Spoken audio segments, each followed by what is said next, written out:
বিজেপির ঝান্ডা ধরো।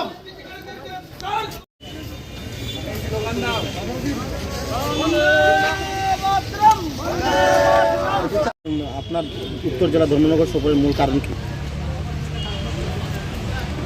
আপনারা সবাই অবগত আছেন যে গত 25শে নভেম্বর এই জেলা অফিসে একদল শাসক দলীয় দুর্বৃত্তরা তারা রাতের অন্ধকারে এসে অগ্নিসংযোগ করে এবং পরদিন 26শে নভেম্বর সংবিধান দিবস সারা দেশ জুড়ে জাতীয় কংগ্রেসের পক্ষ থেকে এই সংবিধান দিবস পালন করার জন্য বিভিন্ন কর্মসূচি গ্রহণ করা হয়েছিল। এখানেও সংবিধান দিবসকে সংবিধান বাঁচাও দিবস হিসাবে উদযাপন করার লক্ষ্যে একটা আলোচনা সভার আয়োজন করা হয়েছিল।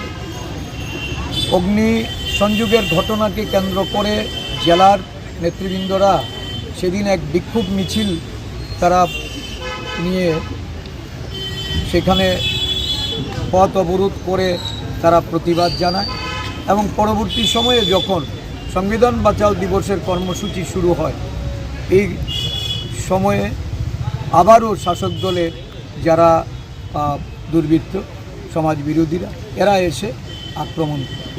এই আক্রমণে আমাদের একজন দলীয় কর্মী রমেশ মালাকার উনি গুরুতরভাবে আহত হয়েছেন এবং ওনার চিকিৎসার জন্য ওনাকে শিলচরে পাঠানো হয়েছিল।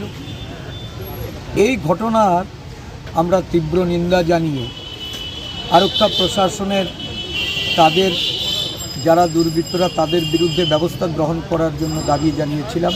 আজকে অবধি কোনো ধরনের পদক্ষেপ নেই। সারা রাজ্য জুড়ে এই ধরনের ঘটনা ঘটে চলছে।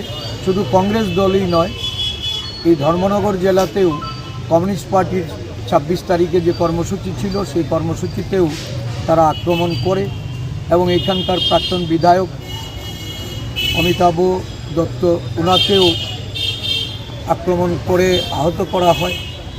আরও অন্যান্য কমিউনিস্ট নেতৃবৃন্দরাও এই আক্রমণে তারা আহত হয়েছেন।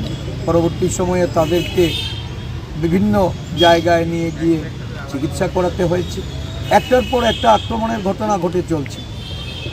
রাজ্যের মুখ্যমন্ত্রী উনি বলছেন যে সুশাসন, উনি আইন শৃঙ্খলার ব্যাপারে কংগ্রেস বা বাম দলকে কাঠগড়ায় তুলতে চান, কিন্তু স্বদলীয় যারা দুর্বৃত্তায়নে ব্যস্ত, যারা এই ধরনের ন্যাক্কারজনক ঘটনা ঘটাচ্ছে তাদের বিরুদ্ধে আরক্ষা প্রশাসন বা রাজ্যের মুখ্যমন্ত্রী স্বরাষ্ট্রমন্ত্রীর কোনো নির্দেশ এটা পালন হচ্ছে না। তাহলে এই রাজ্যের মানুষের নিরাপত্তা কোথায়? এই রাজ্যের রাজনৈতিক দলগুলি তাদের কর্মসূচি করতে গেলে বাধাপ্রাপ্ত হয়।